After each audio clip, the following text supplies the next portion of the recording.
Da piccolo ho avuto diversi contatti con gli animali, però il problema è che i miei genitori, anche perché vivevo a Roma, non mi hanno mai dato la possibilità di avvicinarmi al mondo animale direttamente. Però ero uno di quei bambini che sognava e guardava spesso in aria e volare i falconi.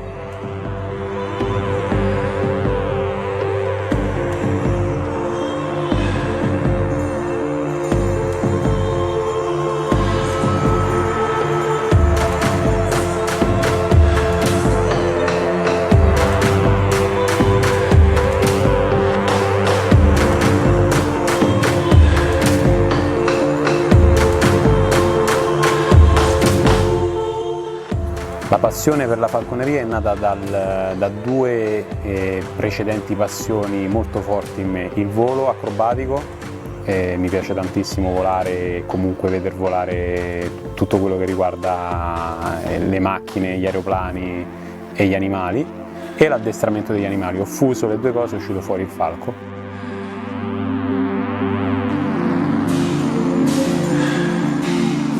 È una struttura affusolata a V, no?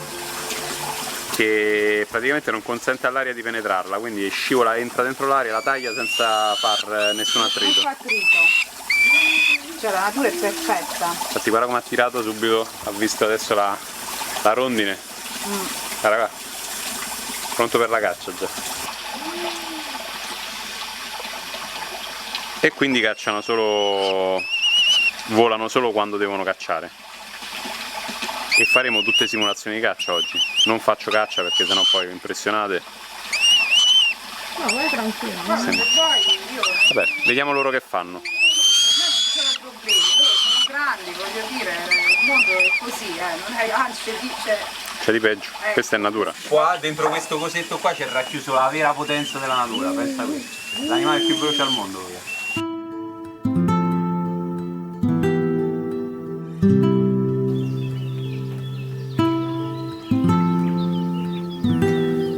L'arte della falconeria l'ho appresa nel tempo da diverse persone, non da uno in particolare, ma uno rimarrà per sempre nel mio cuore, che è stato, diciamo, il mio mentore, è un grandissimo addestratore di falchi pellegrino in Italia, e lui, diciamo, mi ha introdotto in quest'arte facendomi capire un po' di cose, però successivamente ho dovuto, diciamo, aumentare le mie capacità in quest'arte, prima di tutto da solo, e quindi mi sono fatto io stesso da maestro, e secondo poi anche con altre persone.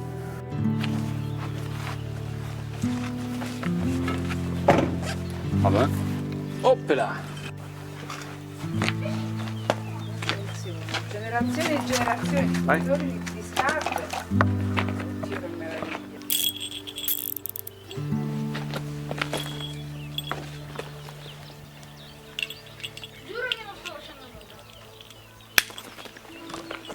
La falconeria è stata introdotta in Europa attraverso l'imperatore Federico II di Svevia, che la ereditò dagli arabi, che addestravano i falconi, gli animali più liberi al mondo, per la caccia sportiva e nobile.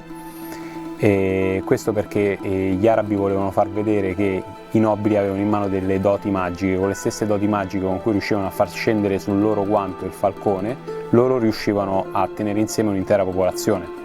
Questa cosa attirò così tanto Federico II di Svevia nel Basso Medioevo che decise di introdurla nella sua corte e la sviluppò a un punto tale che riuscì, diciamo, a farsi sentire come attività nobiliare in tutta Europa.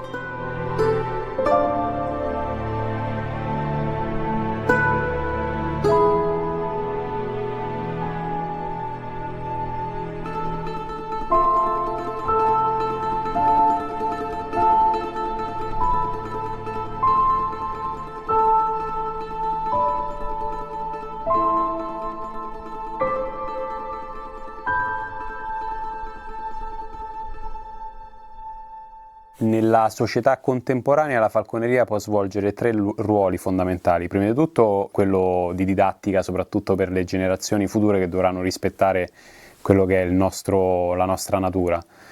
Secondo, che è quello a cui l'uomo si può affidare di più, è il bird control, cioè il controllo degli uccelli nocivi, quali piccioni, corvi, eccetera, eccetera, nei centri abitati, che è un problema che sempre di più si sta sviluppando, soprattutto nella nostra epoca, e che fortunatamente alcuni falconieri si stanno specializzando. E poi c'è la parte della caccia con il falco, che è la parte più classicista della falconeria, che ancora oggi viene, diciamo, praticata, e anch'io pratico, più che altro per rispettare le nostre tradizioni e tenere in piedi un'arte che è millenaria, che è l'unica che unisce così tanto il falco, l'animale, all'uomo. Perché il falco più difficile da addestrare? Perché è quello che è più libero in assoluto.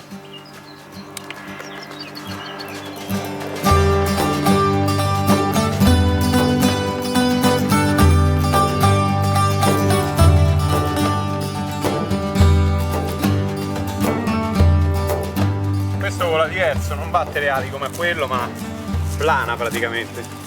Questa poi tra l'altro si è spaccata l'ala lo scorso autunno, fortunatamente sono riuscito a riaggiustarla, però ancora c'è un po' di problemi. Tant'è che il piumaggio non sta proprio messo a posto, se vedi, rispetto all'altro. Come gli è successo? Da sola, perché sbatte di continuo, è molto aggressiva. Vedi? Com'è? Andiamo a.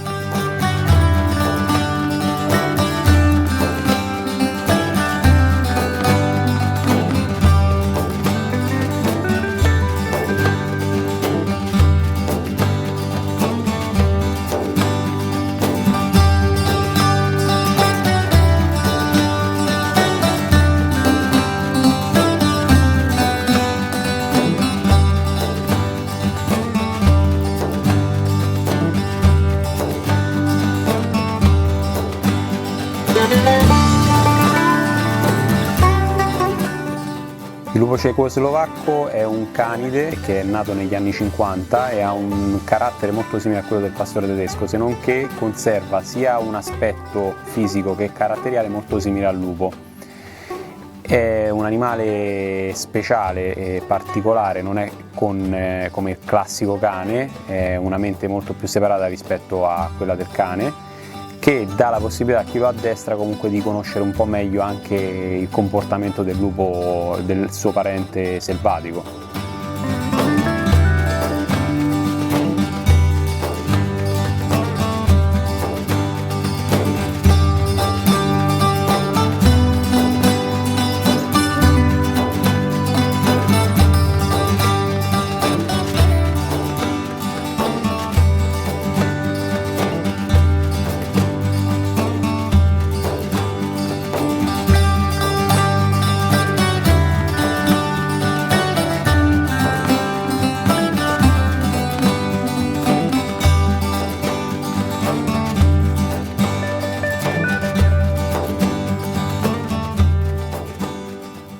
I miei animali sono stati selezionati ognuno da allevamenti diversi e ognuno ha una caratteristica particolare che comunque mi interessava. Ho un'equipe di svariati animali, circa 30, che hanno tutti una parte della mia anima dentro, quindi sono tutti animali speciali.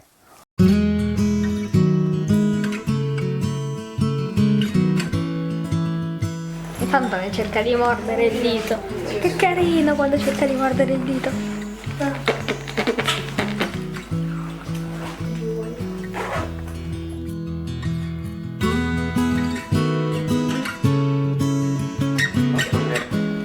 Sì, fidati che se la chiamo io viene. Vai, chiamala.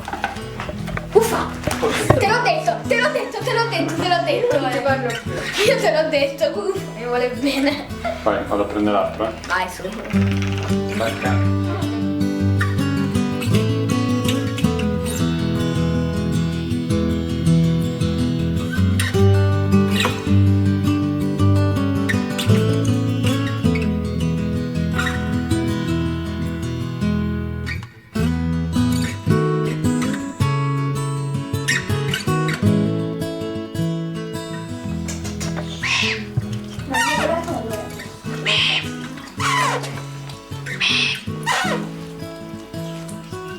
È cresciuta tanto.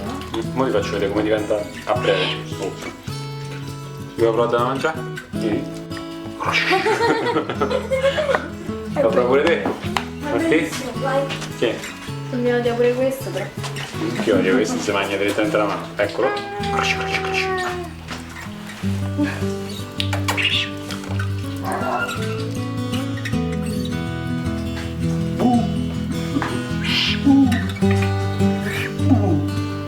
Dai. Ma non fa male, no? No, certi artigli! Perché ti sei mosso, se stai fermo non ti fa niente. Non è uno scherzo. Entra. No, ma io ho paura! Mi fa male?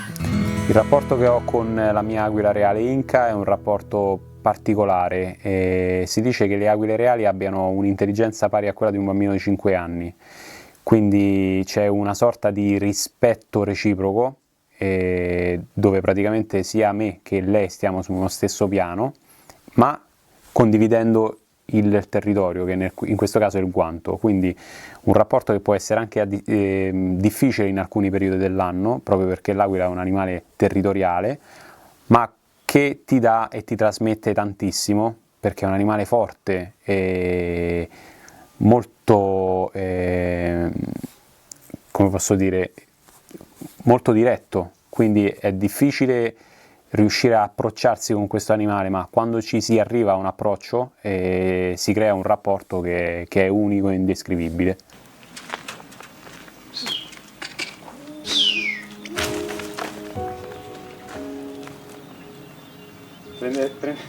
Prendere sul guanto un'aquila reale non è proprio una bella esperienza, eh? Fa male? Quando arriva senti crack, sì. Ma l'ha presa forte, eh?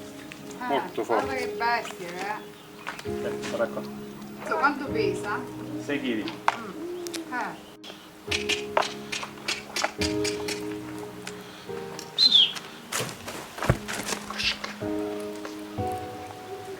Penetrante. Acqua.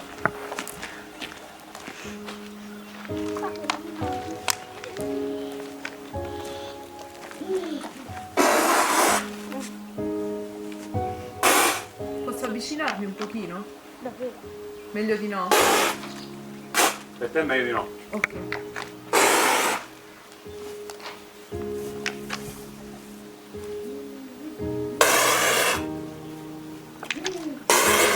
Cioè la bagni sputandogli? Com'è? La bagni sputandogli? Che io ho buttato a questo punto. Ti faccio la doccia. Andiamo.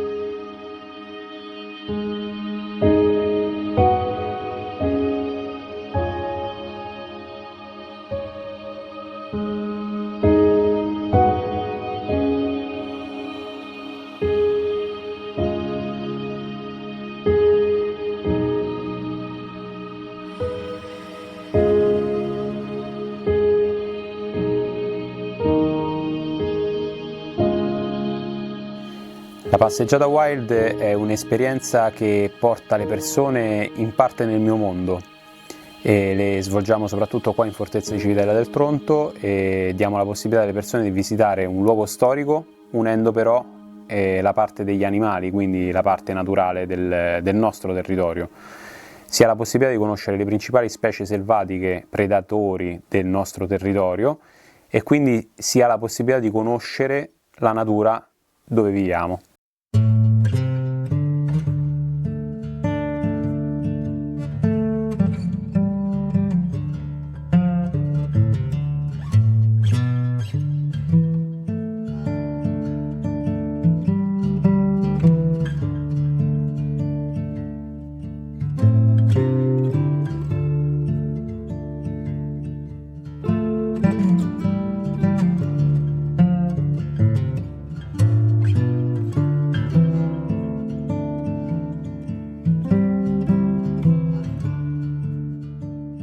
Le passeggiate wild svolgono un importante compito di educazione ambientale nei confronti soprattutto dei bambini che non conoscono molte specie animali, come ad esempio anche il falco pellegrino, perché non riescono né a vederlo né comunque sia ci si potranno mai approcciare. Invece in questo modo riescono comunque a capire anche la tipologia di volo, come riconoscerlo in natura e quindi potranno poi queste generazioni future rispettarlo e comunque curare quello che è il regno animale locale.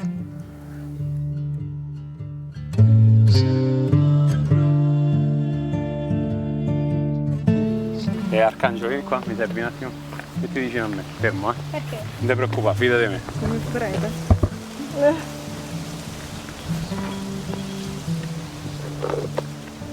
Ma perché io?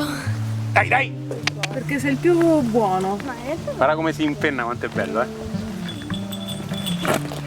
Guarda qua. Figo? Fantastico. sì, ma io a che servo? Per nascondermi. Tu sei vestito di rosso, lo attiri, magari ti mangia. Ma perché? Cioè, hai scelto la persona sbagliata.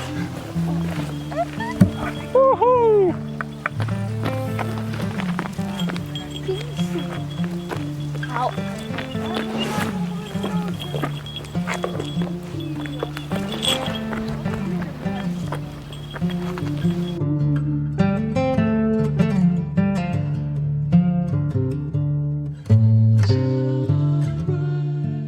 Il territorio dove opero è l'Abruzzo ed è la regione d'Italia con più presenza di natura, sia di fauna che di comunque sia flora selvatica.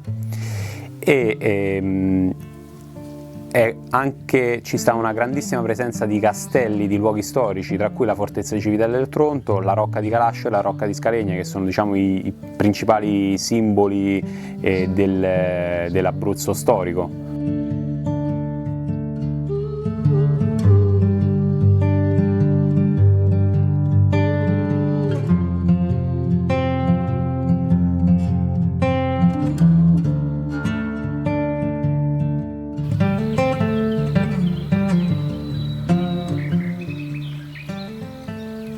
Con i disabili abbiamo fatto svariate volte degli approcci con animali selvatici predatori, che sono degli animali molto forti, quindi degli animali che trasmettono delle emozioni forti, e soprattutto con gli autistici, che sono comunque delle persone che sono chiuse nel loro mondo, riescono ad approcciarsi e tirar fuori parte dei loro sentimenti, quindi è un rapporto che può funzionare anche benissimo come pet therapy.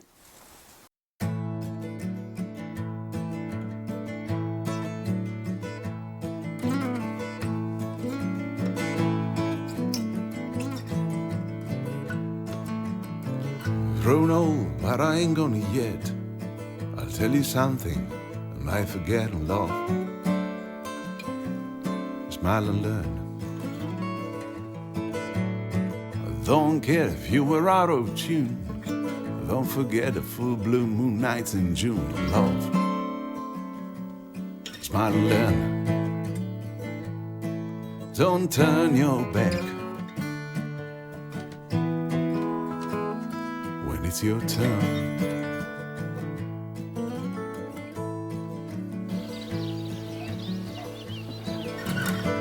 And all of you standing out there while the rain makes water your beer, I said, Lord,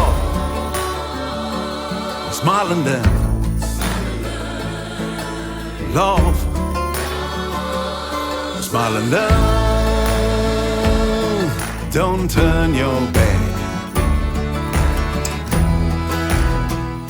Ho scritto un libro di favole per bambini dal titolo I nostri amici animali, che vede praticamente protagonisti i principali animali di specie selvatica locale, e attraverso il libro do delle importanti nozioni, attraverso anche la favola quindi, sugli animali selvatici, nozioni che rimangono all'interno della testa dei bambini perché vengono immagazzinate attraverso la favola.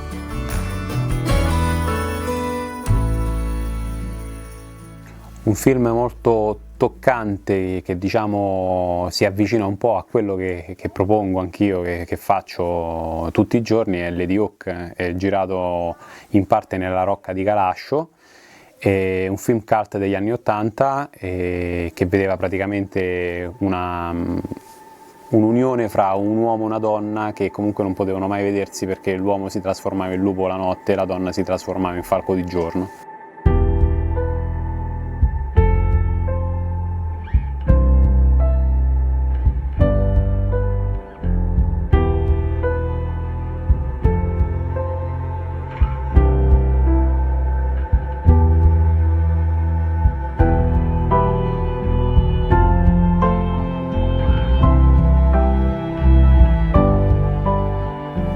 Io non credo in una particolare religione perché vedo il credere in una religione che comunque è stata elaborata da altri uomini un po' riduttiva come cosa.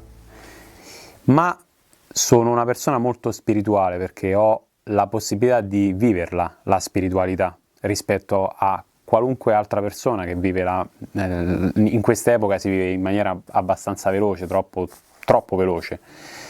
Io invece ho la possibilità di vedere quello che è il creato, quello che è la natura, di toccarla, di addirittura collaborarci tutti i giorni, quindi so di per certo che tutto è guidato da una parte spirituale.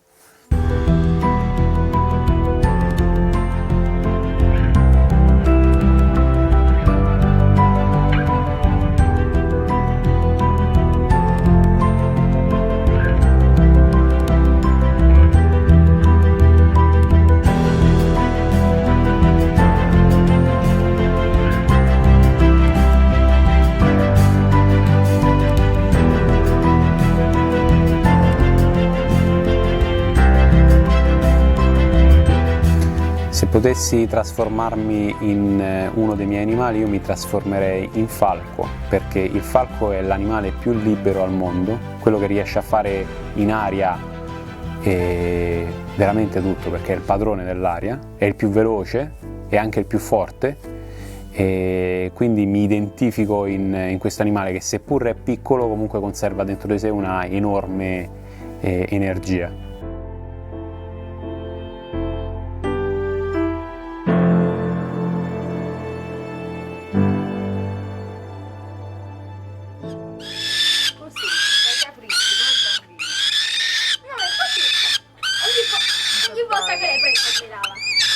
Perché è imprintato, cioè riconosce l'uomo come suo simile. Allora, io non so precisamente che cosa ero o chi ero nella mia vita precedente, so solo che tante cose che a molte persone risultano essere veramente difficili fare e applicare, a me invece risultano facilissime, e quella è la cosa stranissima, come ad esempio il pianoforte. Io a 6 anni suonavo già il pianoforte benissimo e senza che nessuno mi abbia mai introdotto in questo mondo. Non avevo fatto dei corsi e la prima cosa, appena ho messo le mani sul pianoforte già suonavo, quindi probabilmente nella mia vita precedente o nelle mie vite precedenti avrò fatto l'artista, perché se no non si spiega.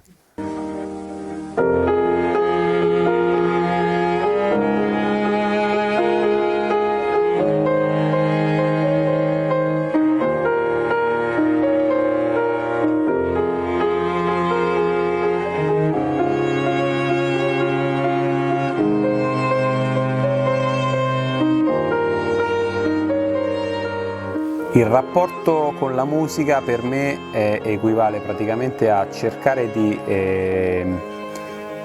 ricopiare attraverso le note quello che trasmettono i miei animali volando a me e poi riportarlo comunque anche all'attenzione delle persone che ascoltano la musica. Quindi le musiche sono delle melodie molto andanti che ti cullano quasi. Melodie classiche moderne, perciò parliamo di artisti contemporanei come Einaudi, Allevi e svariati altri artisti. La musica per me è praticamente l'uovo nell'impasto della torta, cioè quella cosa che riesce ad unire tutto, anche la parte sentimentale, la mia, quella interiore.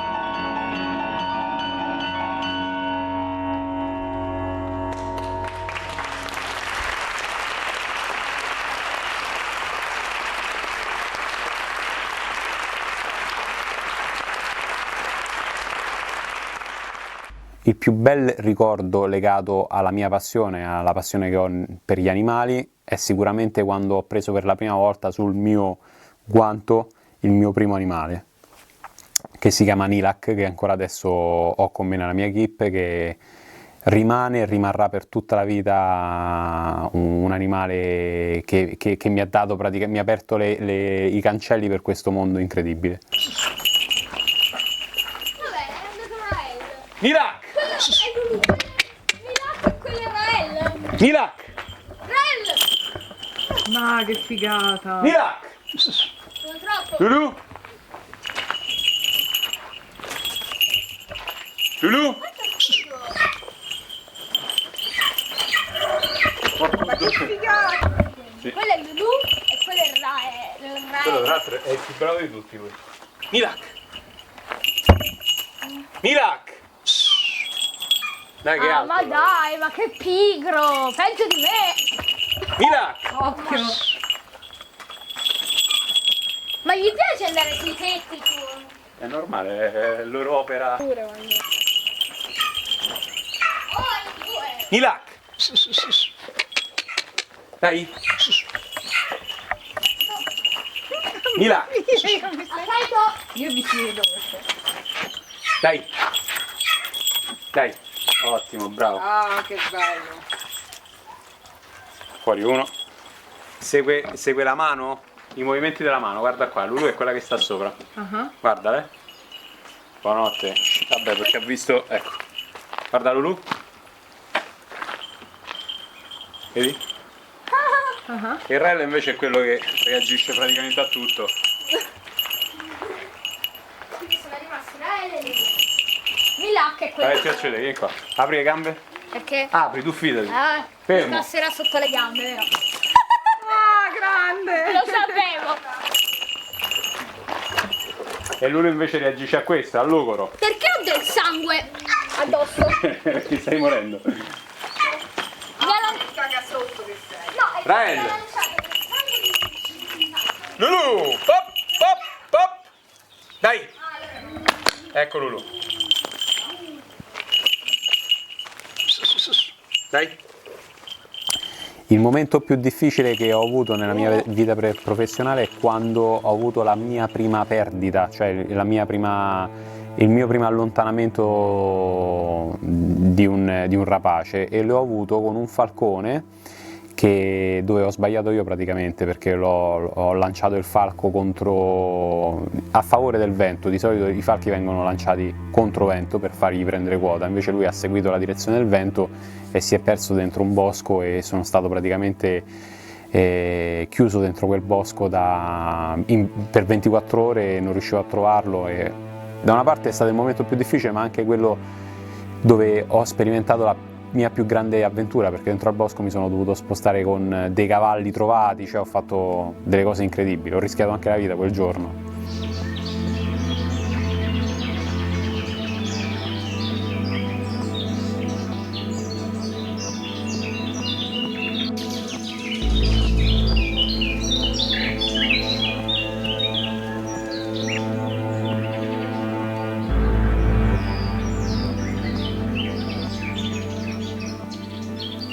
Non ho specifiche difficoltà nel mio lavoro perché ho la fortuna di aver trasformato il mio lavoro, aver trasformato la mia più grande passione in lavoro, quindi tutto quello che viene dalla mia passione non mi crea nessuna difficoltà, se non che forse l'unica grande difficoltà è quella di dover accudire gli animali tutti i giorni, quindi la continuità anche quando stai male, quando c'è freddo, quando ci stanno le tempeste, comunque tu devi sempre andare dagli animali e controllarli. No, ma ti rendi conto di quanta roba che hai visto oggi? Sì, Quanti animali addestrati hai visto oggi? sì, è fantastico. È una cosa, infatti, perché riesco a fare così bene quello che faccio e a essere così, diciamo, sentito in Italia, perché praticamente sono l'unico ad averci tutti questi animali addestrati insieme. Cioè, una cosa è che ne addestri uno, una cosa è che ne addestri così tanti, no? No, mi devo un attimo risegnare solo i pesi. No, fai, tranquillo. Li pesi tutti i giorni? Certo, 600 Iraq.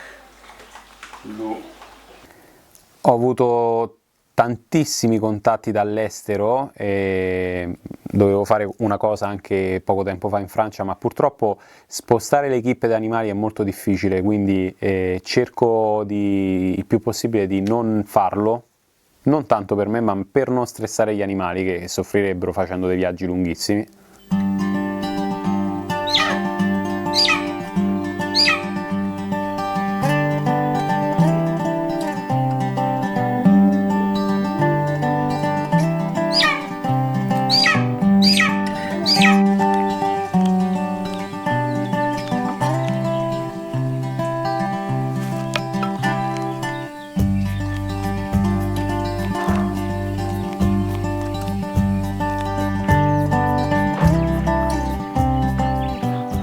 Gli insegnamenti che traggo ancora oggi dagli animali e che ho già avuto da loro sono molteplici. Il primo è praticamente unirmi e cercare di sviluppare anche i sensi per ascoltare la natura, che è una cosa che ad oggi non abbiamo più la capacità.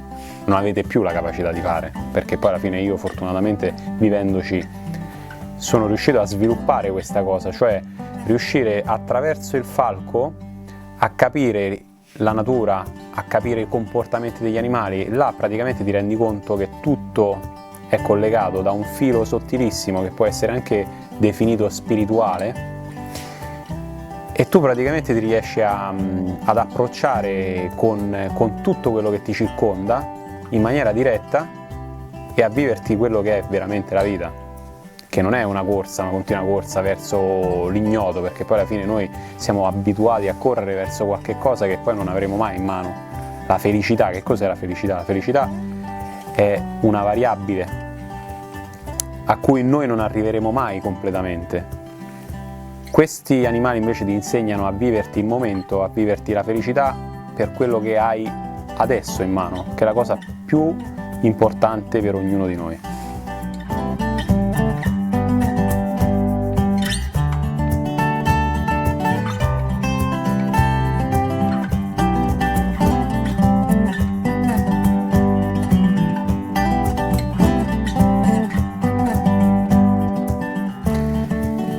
I miei sogni, le mie aspirazioni per il futuro sono tutte in qualche modo unite a quello che faccio attualmente. Io vorrei trasferirmi dentro un casale, stare, diciamo, in mezzo alla natura, poter convivere sia con gli animali che con la mia compagna, crearmi una famiglia, comunque cercare di vivere una vita diversa da quella che viene vista attualmente normale, cioè una vita collegata alla natura.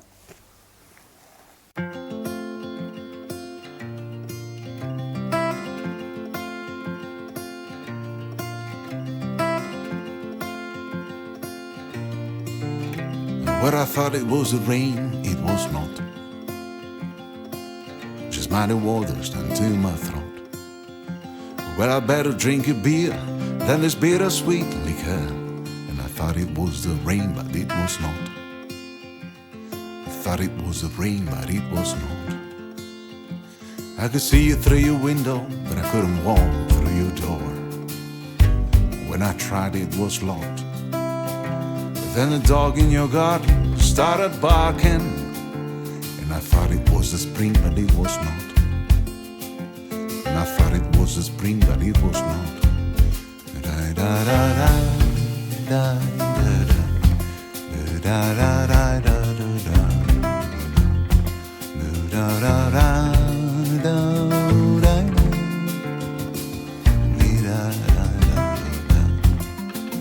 Now it's clear all you can see is your drunken heart's wheel, and the darkness around you, and the days are too long, and the nights are too blurred. Where it's on rise out on the darkest night. La la la la da da la la la da da da da da.